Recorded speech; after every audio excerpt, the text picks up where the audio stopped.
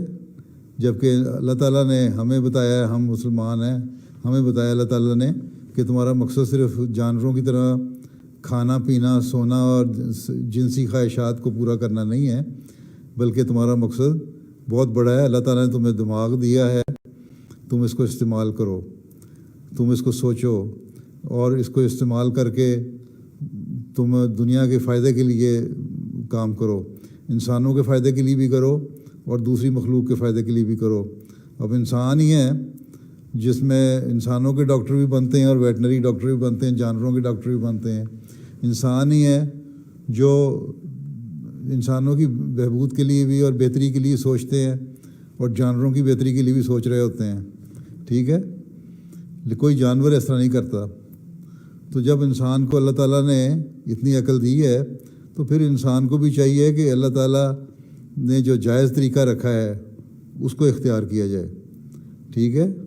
اور قانون فطرت بھی یہی بتاتا ہے، ٹھیک ہے؟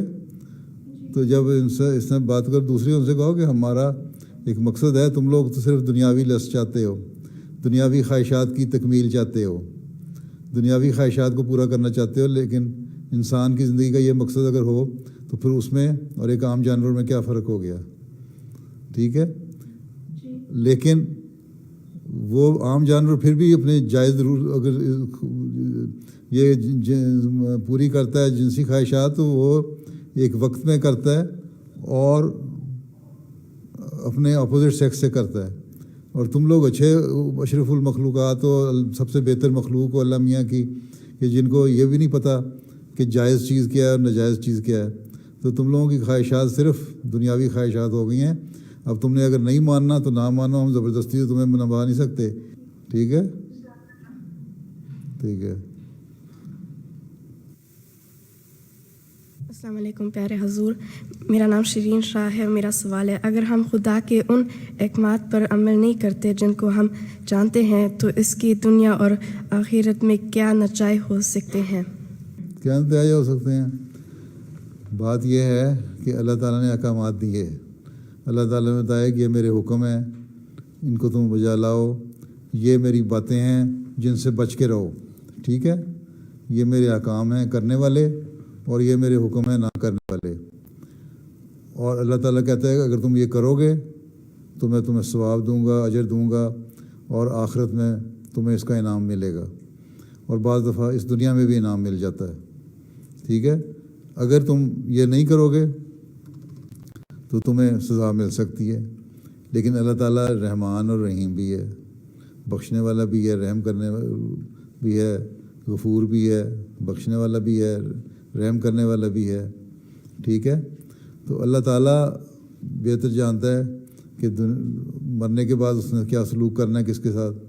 ہو سکتا ہے کوئی نیکی کسی انسان کی اللہ تعالیٰ کو پسند آ جائے اور اس کی وجہ سے اگر اس نے بعض احکامات پہ عمل نہیں بھی کیا تو اس کو اللہ تعالیٰ بخش دے اور کہہ دے اچھا فلاں نیکی کی وجہ سے تمہیں میں نے بخش دیا، تمہارے وہ پچھلے گناہ معاف کر دیے میں نے۔ اور بعض دفعہ کوئی ایسا بڑا گناہ انسان کر لیتا ہے تو جس کو نہیں بھی اللہ تعالیٰ بخشتا، تو یہ اللہ تعالیٰ پہ ڈیپینڈ کرتا ہے کہ کس کو اس نے بخشنا ہے اور کس سے رحم کا سلوک کرنا ہے اور کس کو سزا دینی ہے۔ ہمارا یہ کام ہے کہ اللہ تعالیٰ کے جو حکم ہیں ان پر عمل کرنے کی کوشش کریں، ٹھیک ہے؟ اور جس سے اللہ تعالیٰ نے روکا ہے اس سے بچنے کی کوشش کریں، تب اللہ تعالیٰ کہتا ہے کہ میں تمہیں اس کی ریوارڈ بھی دوں گا، جزا بھی دوں گا، اور اگر تم نہیں کرو گے تو میں سزا بھی دوں گا۔ تو ہمیں تو نہیں پتہ کہ اللہ تعالیٰ کب ناراض ہو جائے، کس بات سے ہماری اس لیے سزا دے۔ ہمیں کوشش یہ کرنی چاہیے کہ ہم اللہ تعالیٰ کے حکموں پر عمل کرتے ہوئے نیک عمل کریں اور بری باتوں سے بچیں۔ باقی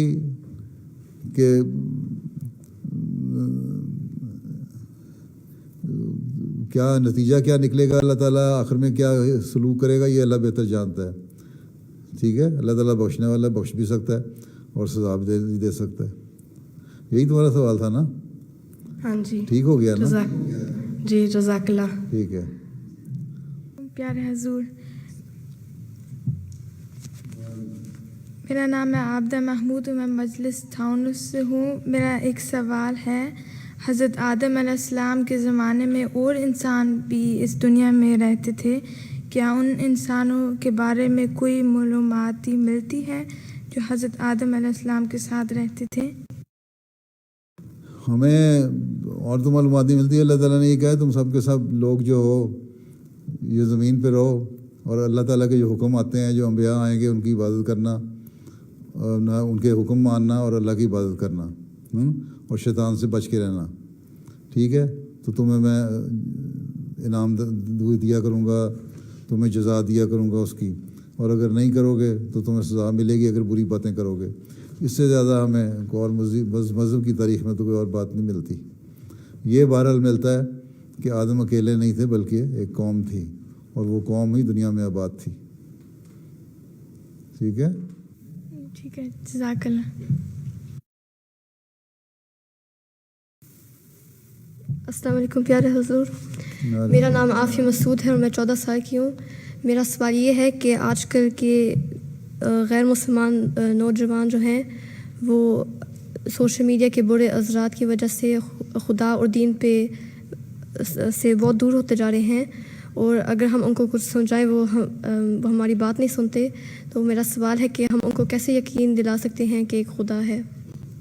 پہلی بات تو یہ ہے کہ پہلے تو اپنوں کو بھی سنبھالو، ہیں کہ ہمارے اپنے لوگ بچے بچیاں جو ہیں نا وہ ان کے انفلوئنس میں نہ آ جائیں، ان کے اثر کے تحت نہ آ جائیں.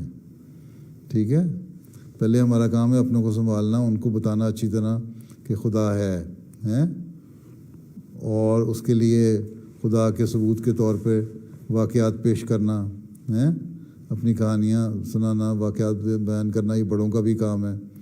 اپنی دعاؤں کی قبولیت کی باتیں بتانا، یہ بھی کام ہے.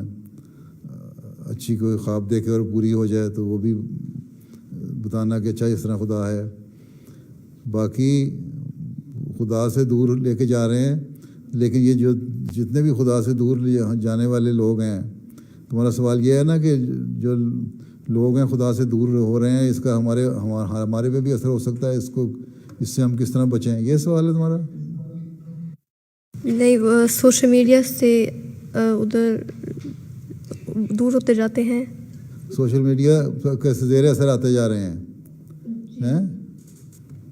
سوشل میڈیا کی وجہ سے خدا تعالیٰ سے دور ہو رہے ہیں کہ اب سوشل میڈیا میں ہر وقت انوالو رہتے ہیں، اور اپنے جو مقصد ہے پیدائش کا اس کو بھول گئے ہیں، نمازوں کو بھول گئے ہیں، وقت یاد نہیں رہتا، سارا دن اس کی انٹرنیٹ پہ بیٹھے رہتے ہیں، سوشل میڈیا پہ بیٹھے رہتے ہیں، وقت ضائع کرتے ہیں. یہ مطلب جی، اور یہ بھی کہ سوشل میڈیا پہ ویڈیوز ہوتے ہیں جو ان کو پھر دور کرتے ہیں. سوشل میڈیا کی وجہ سے پھر وہ انفلوئنس ہوتے ہیں اور اللہ تعالیٰ کو بھول جاتے ہیں اور دنیا کی طرف زیادہ ہو جاتے ہیں. ٹھیک ہے، ہاں، تو یہی بات ہے کہ ہمیں پہلے اپنے آپ کو سنبھالنا ہے. ہمارے اپنے بچوں کو ہمیں اپنے آپ کو دیکھنا ہوگا کہ ہم کس حد تک اللہ تعالیٰ کو جانتے ہیں. اللہ تعالیٰ پہ یقین کرو. اللہ تعالیٰ کے حضور جو اللہ تعالیٰ نے حکم دیا نمازیں پڑھنے کا، اس میں نمازوں میں دعا کرو کہ اللہ تعالیٰ ہمیں ان چیزوں سے بچا کے رکھے. اور دوسرے یہ کہ قرآن کریم میں اللہ تعالیٰ نے ہمیں حکم دیا ہے ان سے بچ کے رہے. باقی یہ لوگ جو ہیں سوشل میڈیا پہ جا کے اللہ تعالیٰ کے خلاف باتیں کرتے ہیں، یہ ایسی باتیں کرتے ہیں جو مذہب سے دور لے جانے والی ہیں، مذہب سے دور لے جانے والی ہیں، اللہ تعالیٰ سے دور لے جانے والی ہیں.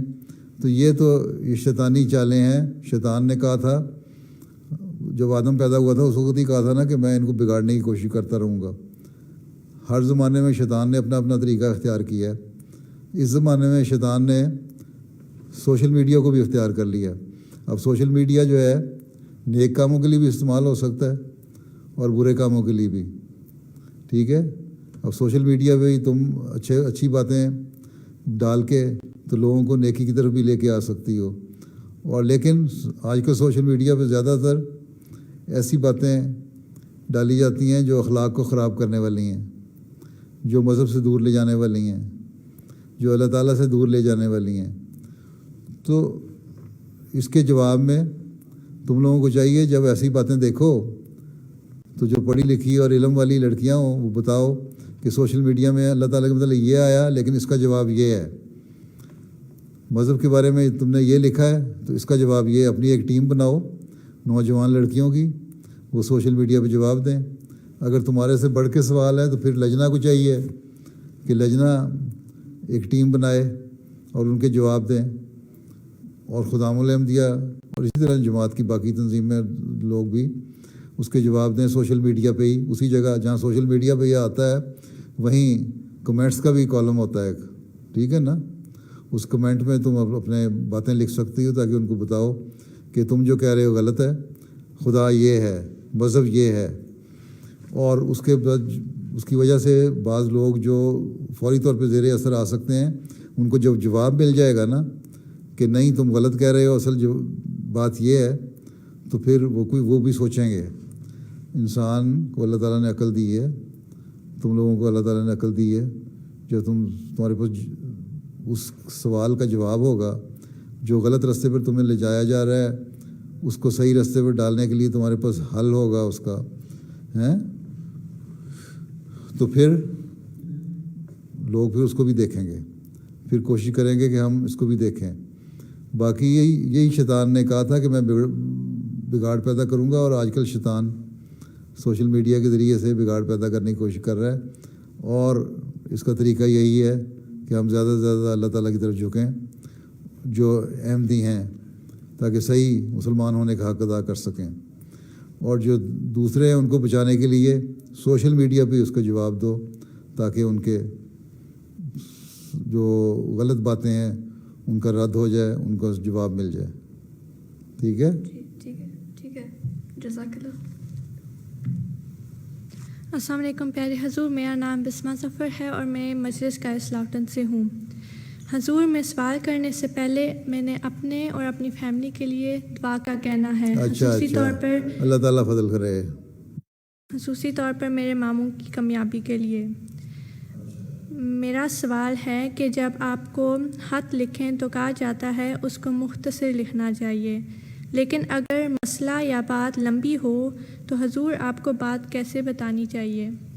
مسئلہ ہو یا بات لمبی ہو تو پھر تو لمبا خط بھی لکھا جاتا ہے، لیکن اس کو پوائنٹس بنا کے لکھ سکتی ہو. 1 2 3 4 5 اگر پوائنٹس بنا کے لکھو نا تو جلدی سے ہو جائے گا. اگر 10 صفحوں کا خط لکھو گی تو میں اس کو اپنے دفتر کو کہوں گا اس کا سمری بنا دو، خلاصہ بنا دو اس کا، ہیں تو وہ پوائنٹ بنا کے دے دیں گے. اس کے لیے ہو سکتا ہے بعض پوائنٹ جو تمہارے دین ہو وہ رہ جائیں، اس لیے بہتر یہ ہے کہ تم خود ہی اگر بہت لمبی بات ہے نا تو 1 2 3 4 5 6 کر کے نا پوائنٹس لکھ کے تو دے دو کہ یہ پوائنٹ ہیں، یہ باتیں ہیں. اور اگر آپ چاہتے ہیں کہ اس کو مزید میں کھول کے بیان کروں تو میں مزید کھول کے لکھ دوں گی اگر ان میرے پوائنٹ سے سمجھ نہیں آئی. ٹھیک ہے؟ پہلی دفعہ تم مختصر 10 صفحوں کے خط کو 2 صفحوں میں تو لکھ سکتی ہو، لیکن 10 صفحے کو پڑھنا مشکل ہو جاتا ہے. ٹھیک ہے؟ ٹھیک ہے. جزاک اللہ.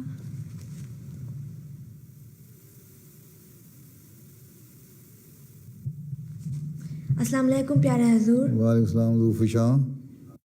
میرا نام ذوالفشاں ہے اور میں جماعت عزلون سے ہوں.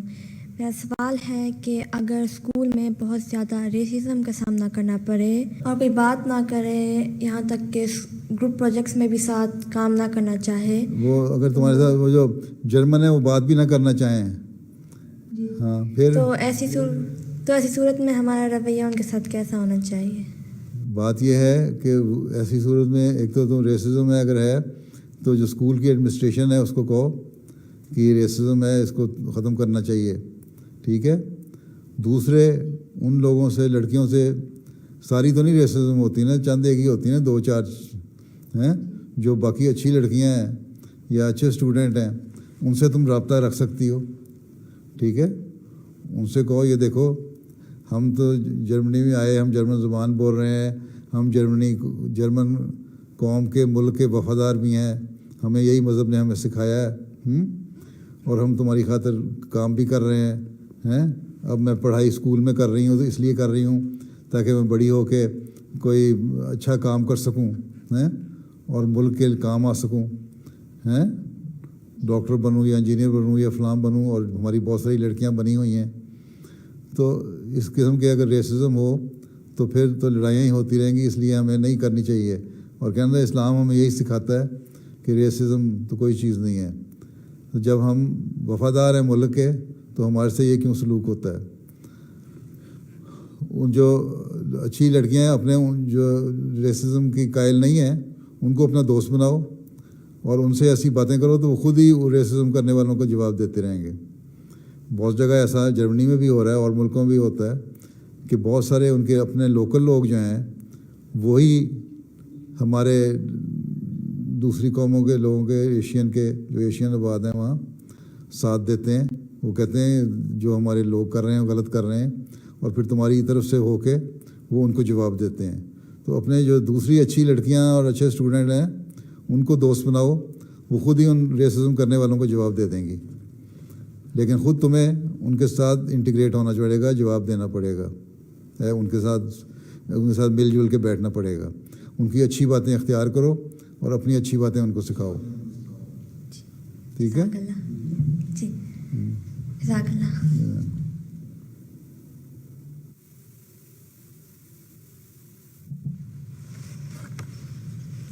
السلام علیکم پیارے حضور. السلام. میرا نام شافیہ قاضی ہے، میں مجلس ہانہ سے ہوں. اور پہلے تو میں نے یہ کہنا تھا کہ میری فیملی کے لیے دعا کی درخواست ہے. اچھا آگے. جی میرا سوال یہ ہے کہ یہاں جرمنی میں اکثر اسکول اور اساتذہ کی طرف سے کلاس ٹرپس کا انتظام کیا جاتا ہے جن میں پڑھائی کا حصہ بھی شامل کیا جاتا ہے. ایسے طلباء و طالبات جو حصہ نہیں لیتی ان کے نام اسکول کے ادارے میں دیے جاتے ہیں اور غیر حاضر رہنے کی وجہ سے اسکول کے نمبروں پر بھی اثر پڑتا ہے. ایسی صورت میں ہمیں کیا کرنا چاہیے پیارے حضور؟ ایک تو یہ ہے کہ ایک تو تفریحی ٹرپس ہوتے ہیں، ٹھیک ہے، وہ تو اس پہ تو بالکل نہیں جانا چاہیے. ٹھیک ہے، میرے نزدیک وہ صرف فن کے لیے ہوتے ہیں اور وہاں فن میں بےہودگیاں بھی ہوتی ہیں ان لوگوں میں، ان ملکوں میں. ٹھیک ہے. دوسرے ٹرپس ہوتے ہیں جو بعض جو ٹرپس ایسے ہوتے ہیں جس میں تمہاری پڑھائی سے تعلق رکھنے والی چیزیں ہوتے ہیں. ریسرچ کے لیے ہیں جاتے ہو، مثلا بایولوجی کا سائنس پڑھا رہے ہیں تو اس میں ٹرپ ہے، بعد میں زو میں لے کے جاتے ہیں یا وائلڈ لائف دکھانے کے لیے جنگل میں لے کے جاتے ہیں یا وہاں رکھتے ہیں. تو وہ تو اس کے لیے اگر جانا پڑے تو جانا چاہیے. وہ کوئی دو راتوں کے 3 راتوں کے ٹرپ تو نہیں ہوتے، عموماً 1 رات کا ہی ہوتا ہے. تو پہلے کوشش تو یہ کرنی چاہیے کہ ٹرپس کو اوائڈ ہی کیا جائے. ایسے سبجیکٹ تمہارے نہ ہی ہوں جن میں لا جائے، لیکن تھوڑے بہت اگر اثر پڑ بھی جائے تو کوئی ایسا فرق نہیں پڑتا. یہاں بہت ساری لڑکیاں میں نے دیکھی ہیں جرمنی میں ہی، وہ میڈیکل میں بھی پڑھ رہی ہیں، انجینئرنگ میں بھی پڑھ رہی ہیں، اور ٹرپس میں وغیرہ میں کوئی نہیں جاتی رہی اپنے اسکول کے زمانے میں. ان کو پھر بھی داخلہ مل گیا. اگر اچھی پرفارمنس ہو، اگر تمہارے پیپر اچھے ہوں تو مجبور ہوتے ہیں یہ تمہیں داخلہ دیں. اس لیے اس کو بہانہ نہ بناؤ کہ جی ہمارے نمبر کٹ جاتے ہیں اس لیے ہم نے جانا ضروری ہے. نمبر کوئی نہیں کٹتے، اور اگر ہوتے ہیں تو بڑے معمولی سے نمبر اس کے ملتے ہیں. ایکسٹرا کریکولر ایکٹیویٹیز کے جو نمبر ملا کرتے ہیں وہ مل جاتے ہیں. تو یہ جو ہوتے ہیں اس لیے یہ کہنا کہ جی بالکل نمبر کٹ گئے یہ غلط ہے. ہاں اگر انتہائی کو صبح سے شام تک کا ٹرپ ہے جس سے بعض ایسی جگہوں پہ جہاں تمہارا علم بڑھتا ہے وہاں لے جانے کے لیے لے کے جا رہے ہیں تو اس کے ساتھ جانے میں کوئی حرج بھی نہیں ہے. لیکن اوور نائٹ ٹرپس عموماً اوائڈ کرنے چاہیے. ٹھیک ہے. ٹھیک ہے. جزاک اللہ. ٹھیک.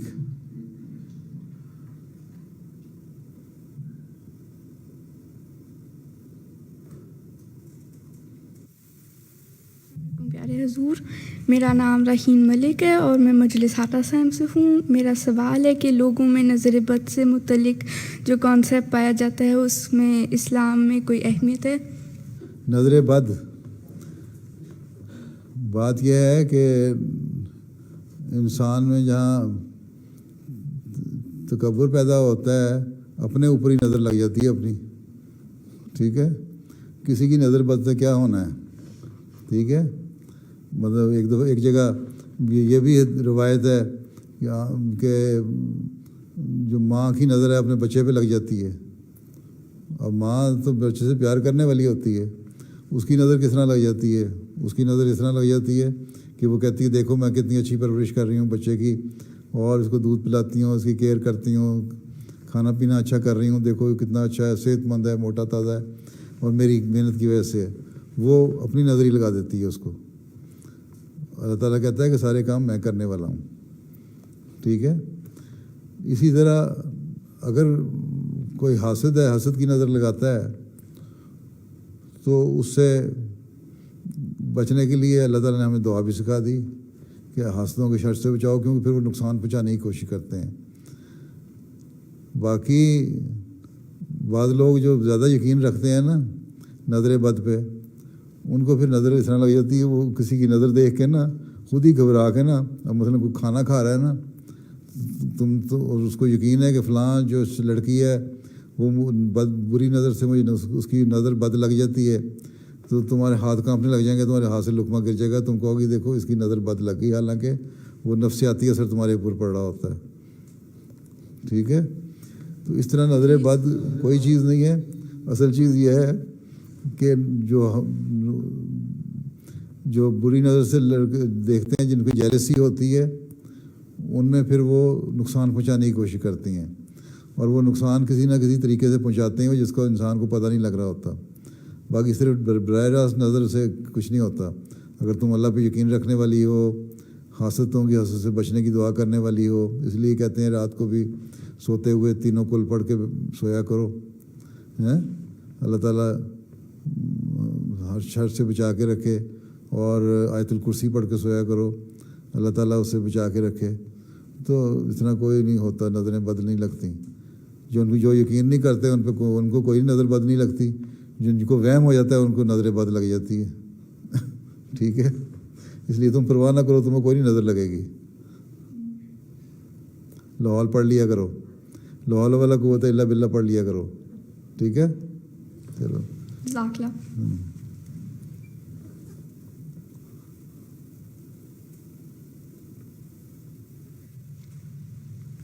السلام علیکم پیارے حضور، میرا نام عطیۃ الاول خان ہے، اور میرا سوال ہے کہ کیا سر پر اسکارف نہ لینا ایک برا کام ہے؟ بات یہ ہے کہ اللہ تعالیٰ نے قرآن کریم میں عورتوں کو یہ حکم دیا کہ جب تم بالغ ہو جاؤ، بڑی ہو جاؤ، تو اپنے سروں کو ڈھانک کے رکھو، اپنے سینوں کو ڈھانک کے رکھو. ٹھیک ہے، یہ قرآن شریف کا حکم ہے نا، کسی اور جگہ تو نہیں نا. ہم مسلمان ہیں نا، تم مسلمان ہو نا، قرآن شریف کو مانتی ہو نا، اللہ تعالیٰ کی کتاب ہے، یہ مانتی ہو نا کہ اللہ تعالیٰ نے اس پہ حکم دیے حضرت صلی اللہ علیہ وسلم کو ہمارے لیے. تو اسی میں قرآن کریم میں یہ لکھا ہے کہ سروں کو ڈھانک کے رکھو اور اپنے سینوں کو ڈھانک کے رکھو، تاکہ لوگوں کے غلط نظروں سے بچ کے رہ سکو، اور عورت کا جو تقدس ہے وہ قائم رہ سکے.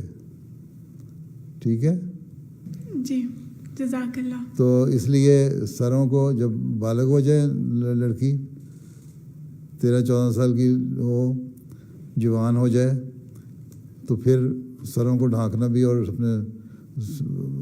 اپنا کوٹ پہننا، اپنے سینوں کو ڈھانکنا بھی اچھی بات ہے، اور یہی حکم ہے اللہ تعالیٰ کا، اور ہم نے وہی حکم کرنا ہے جو اللہ تعالیٰ نے ہمیں حکم دیا. ٹھیک ہے، ٹھیک ہے نا. جزاک اللہ. جی، اگر ہم مسلمان ہیں تو پھر عمل کرنا چاہیے پوری طرح، اور اگر نہیں مسلمان تو پھر جو مرضی کریں. ٹھیک ہے جی، ٹھیک ہے، چلو.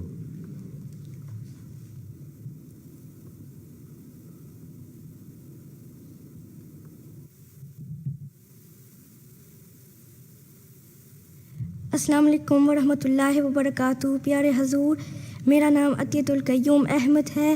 میں جماعت کھوبرن سے ہوں. میرا سوال ہے کہ شہادت کا درجہ بلند کیوں ہے، اور کیا خدا نے پہلے سے مقرر کیا ہے کہ کس کو شہادت نصیب ہوگی؟ یہ تو اللہ تعالیٰ بہتر جانتا ہے کہ کس کو شہادت نصیب ہوگی کس کو نہیں، اور کہ پہلے سے مقرر کیا ہے کہ نہیں. اللہ تعالیٰ بہتر جانتا ہے. یہ حالات کے مطابق ہوتا ہے یا اللہ تعالیٰ کے علم میں ہے ہر بات، کیونکہ اللہ تعالیٰ ہر بات کا علم رکھتا ہے. اس لیے اس کو پتہ ہے کہ آخر میں اس نے شہید ہو جانا ہے. اس لیے جہاں تک علم کا سوال ہے وہ اللہ تعالیٰ کو پتہ ہے. ہاں، اللہ تعالیٰ کو یہ پتہ ہے کہ یہ کام کرے گا، اور اگر یہ کام کرے گا تو اس کو شہادت ملے گی. پھر باقی بلند اس لیے ہے کہ شہادت اللہ تعالیٰ کے راستے میں قربانی کرتا ہے انسان. جو اللہ تعالیٰ کی خاطر اپنی جان قربان کرتا ہے اس کو اللہ تعالیٰ اس سے زیادہ پیار کا سلوک کرتا ہے. ٹھیک ہے.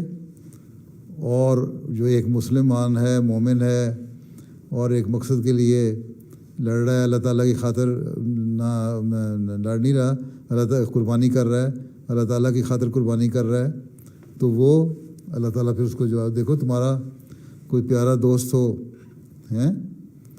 تمہارا کوئی پیارا دوست ہو، اور وہ تمہارے لیے ہر قربانی کر رہا ہو، ہر قربانی کے لیے تیار ہو، اور وہ تمہارے لیے کہہ دے کہ میں جان بھی قربان کرنے کے لیے تیار ہوں،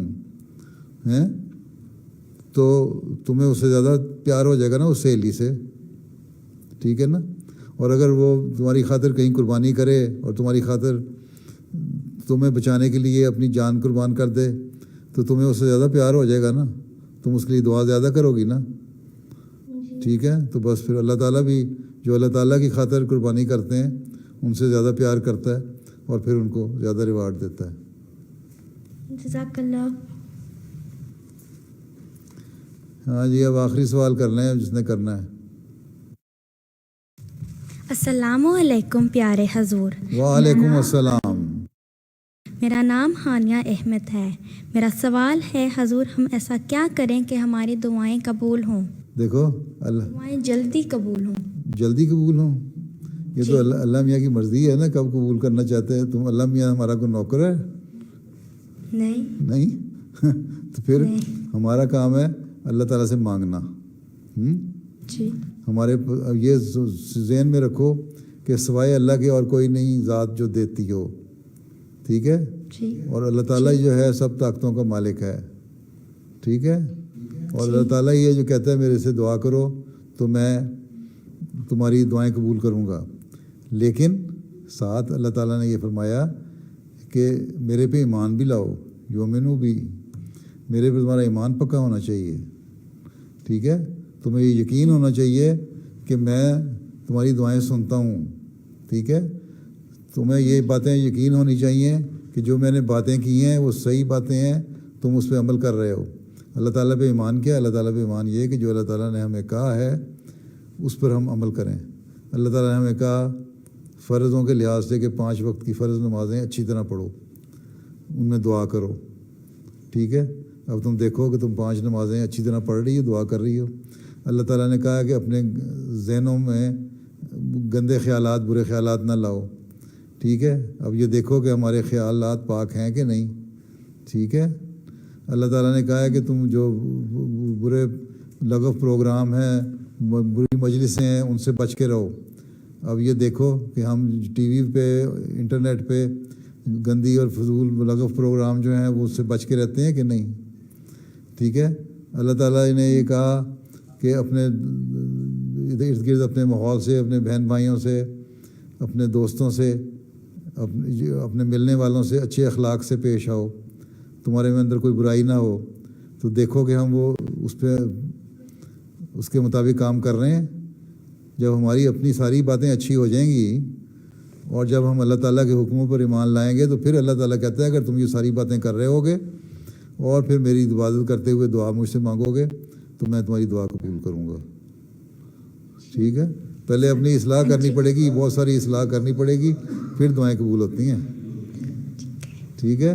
یہ نہیں ہے، یہ نہیں کہ نمازیں ایک دن کوئی ضرورت پڑی تمہیں کہ فلاں چیز میں نے لینی ہے تو اس دن تم نے بڑی رو رو کے دعائیں کر لیں، نمازیں پڑھ لیں، ایک ہفتہ نماز پڑھ لی، اور جب اللہ تعالیٰ نے تمہیں دے دیا تو بھول گئی پھر نمازیں پڑھنا، بھول گئی پھر قرآن شریف پڑھنا، بھول گئی پھر اچھی اخلاق دکھانا، بھول گئی پھر لوگوں کا ساتھ اچھا سلوک کرنا. تو پھر اللہ تعالیٰ کہتا ہے اس طرح تو نہیں بات مانے گی نا. اللہ تعالیٰ کو علم ہے کہ تمہاری نیت کیا ہے. اگر تمہاری نیت اچھی ہے اور تم نے اپنا ارادہ کیا ہے کہ میں پورا ایمان کا مظاہرہ کرتے ہوئے اللہ تعالیٰ کی باتیں مانوں گی، تو اللہ تعالیٰ پھر کہتا ہے میں بھی تمہاری دعائیں قبول کروں گا. ٹھیک ہے جی. چلو اچھا صدر صاحبہ وقت ختم ہو گیا آپ کا اب. ٹھیک ہے جزاک اللہ پیارے حضور. اب کتنی ناصرات بیٹھی ہیں، لجنا بھی بیٹھی ہے یہاں؟ نہیں یہ میارے اول کی بچی ہیں، 535 بچیاں 535 بچھائی ہوئی ہیں ماشاء اللہ. اچھا بڑی تعداد کٹھی کی ہے. اچھا اللہ حافظ و ناصر ہو. السلام علیکم. السلام علیکم.